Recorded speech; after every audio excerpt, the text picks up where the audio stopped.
아침 묵상에 오신 여러분들을 환영하고 축복합니다. 하나님께서 오늘 또 새로운 날을 허락하셨는데요. 새로운 날을 걸맞는 새로운 은혜로 오늘 하루 우리 인생을 지킬 줄 믿습니다. 오늘은 때를 아는 지혜라는 제목을 가지고 전도서 3장 1절부터 15절까지 말씀을 함께 살펴봤으면 좋겠습니다. 우리 먼저 1절과 2절 말씀 같이 한번 읽어볼까요?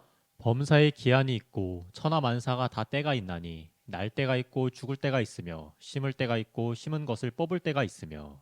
네, 인간은 시간과 공간의 피조물입니다.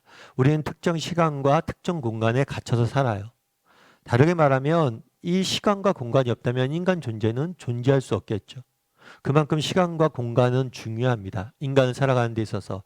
특별히 오늘은 시간에 대한 문제에 대해서 지혜에 대한 이야기하고 있어요. 왜냐하면 어떤 시간에 대한 관점을 갖고 사느냐가 우리 인생에 그만큼 중요하기 때문이죠. 그런데 전도서 기자는 어떤 시간관을 갖느냐가 중요한지 이야기하면서 첫 번째로 뭘 이야기하냐면 때가 있다는 것을 아는 게 중요하다라고 이야기를 해요. 이렇게 되어 있죠. 범사에 처다 만사에. 그러니까 이 세상에 우리가 경험하는 모든 일, 모든 순간에는 기한과 때가 있다는 거예요. 다르게 말하면 이 기한이라는 것은 영어로 말하면 시즌이에요. 특정 시간의 기간이죠, 기간. 그 다음에 때는 타임이에요. 타임은 순간이에요, 순간. 그러니까 모든 일은 해야 될 기간이 있고 해야 될 순간이 있다는 거예요. 날 때가 있고 뭐예요? 죽을 때가 있죠. 심을 때가 있고 거둘 때가 있어요. 뽑을 때가 있다는 거예요. 그래서 무엇인가를 해야 될 때가 있다는 것을 기억하고 행해야 된다는 거예요. 다르게 말하면 모든 시간이 영원하지 않다는 걸 먼저 기억해야 돼요. 우리는 한정된 시간 속에서 산다는 것을 잊으면 안 돼요. 우리도 그렇죠. 여러분 학창 시절이 영원할 것 같죠. 학교 다닐 때는. 그런데 그렇지 않잖아요. 학창 시절이 정말 순간이고 다시 오지 않는 시간들은 우리는 알잖아요. 가끔 저희 교회에서 사역하는 이웅희 목사님도 미국에 가서 공부하잖아요. 미국 가서 공부하는데 뭐 미국 가서 요즘 뭐 환율도 높아지고 또 낯선 곳에서 공부하고 그러니까 염려도 되고 걱정도 되고 여러 가지 생각들이 많이 들거든요. 가기 전에 뭐 가서 기대가 되는 마음도 있지만 가서 뭐 어떻게 해야 될지 염려되고 걱정되는 것도 쭉 이야기하더라고요. 그런데 우리가 돌이켜 생각해 보면 그런 거잖아요. 야, 지금 이 시간 염려가 되고 걱정되고 그러지만 이렇게 공부할 수 있는 시간이 다시는 안 온다고. 너 인생에 다시는 오지 않을 시간이라고. 그거 하나만큼 잊지 말라고. 맞죠? 그렇지 않아요? 그 시간이 다시 옵니까? 우리 자녀들도 마찬가지지 않아요? 우리 자녀들 키울 때 애들 말썽 피우고 말 안 듣고 그러면 너무 답답하고 그러죠. 그런데 그 시간도 뭐예요? 다시 오지 않아요. 우리 아이들 언젠가 우리 품을 다 떠날 거잖아요. 그러면 정말 언젠가 우리는 쓸쓸하게 집안에서 우리 자녀들의 소리나 그런 웃음소리나 그런 거 못 듣고 지내야 되잖아요. 정말 힘들고 어렵지만 이 시간들 뭐예요? 다시 오지 않을 시간들. 그만큼 중요하다는. 그런데 문제는 뭐예요? 문제는 뭐냐면 이 사실을 잊고 사는 경우들이 너무 많다는 거예요. 모리와 함께하는 화요일이라는 책이 있습니다. 이 책에는 이런 이야기가 나와요.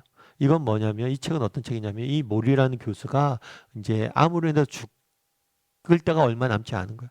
그래서 제자가 찾아가서 이 모리와 스승인 모리와 대화를 나눈 내용들을 이렇게 기록해 놓은 거예요.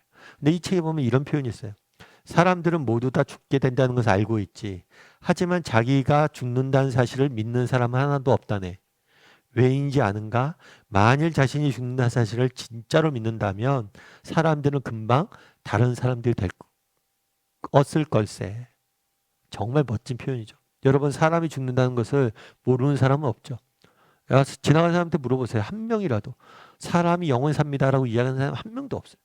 누구나 인간은 뭐예요? 죽어요. 그런데 재밌는 건 뭐냐면 자기가 죽는다는 사실을 믿는 사람은 없어요. 모든 사람이 죽는다는 사실을 믿지만 내가 죽을 거라고 믿고 내가 죽을 거라고 생각하고 살아가는 사람은 없다는 거예요.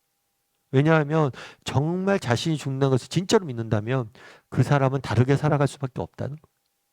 맞죠? 여러분 오늘 이 시간이 영원하지 않다는 걸 알잖아요.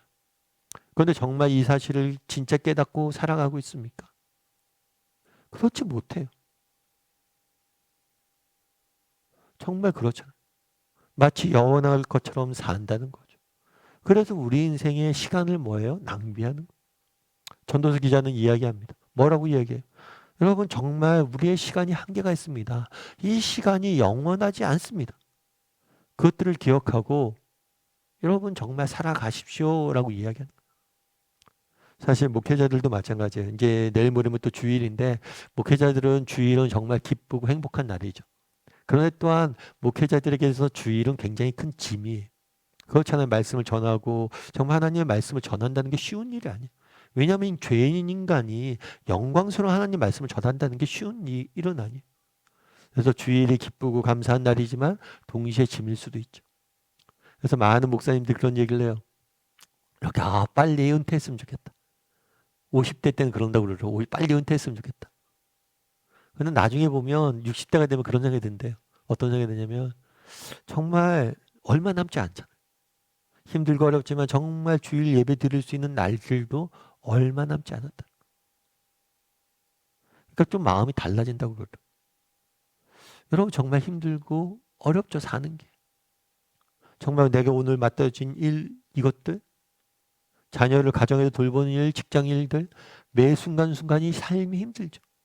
하지만 영원하지 않다는 거. 특별히 안타까운 건 뭐냐면 가끔 저도 이제 장례식장 이제 목회자이기 때문에 여러 사람의 죽음과 죽어가는 과정을 지켜보는 경우들이 많아요. 죽어가는 과정 속에서 참 안타까운 경우들이 많죠. 그런데 많은 죽음과 죽어가는 과정 속에서 많은 사람들이 후회하는 것들이 있어요. 그건 뭔지 아세요? 사랑할 수 있을 때 사랑하지 못한 거. 어머니한테 좀 더 전화 드렸어야 되는데. 좀 더 따뜻하게 말씀드렸어야 되는데. 왜 그러지 못했어요? 영원할 거라고 생각한 거예요. 영원히 내 곁에 계실 거라고 생각한 거예요. 근데 영원하지 않다는 걸 깨닫는 순간 너무 많은 후회가 찾아오는 거죠. 여러분 우리가 모든 것은 영원하지 않습니다. 우리 자녀들 품 안에 있어도 10년 곧 떠나요. 우리 사랑하는 부모님들 물론 우리 천국에 대한 약속이 있어서 그곳에 영원히 살 거예요. 하지만 이 땅에서 영원하지 않을 거예요. 오늘 내가 사역하는 것들 봉사하는 것들 영원하지 않아요. 여러분 정말 이 사실에 대해서 한번 돌아봤으면 좋겠어요. 우리는 머리로만 아는 사람이 아닌지 이 모리의 이야기처럼 사람들은 모두 다 죽게 된다는 걸 알고 있지 하지만 자기가 죽는다는 사실을 믿는 사람은 하나도 없다네. 사람들은 모든 것이 영원하지 않다는 것을 알고 있지 하지만 내가 오늘 경험하는 오늘이라는 이 시간이 내가 만나는 이 사람들이 이 순간들이 영원하지 않다는 것을 믿는 사람은 없다네. 마치 영원한 것처럼 착각하고 인생을 낭비하고 있지는 않은지 돌아보고 오늘 내게 맡겨진 하나님의 사명, 오늘 내게 맡겨진 사람들, 오늘 내게 맡겨진 이 일들에 집중하고 소중히 여길 줄 아는 사람이 되게 해달라고 이 시간 오늘 기도하고 또 그렇게 하루하루 살아가는 우리 모두가 되기를 주님의 이름으로 소원합니다.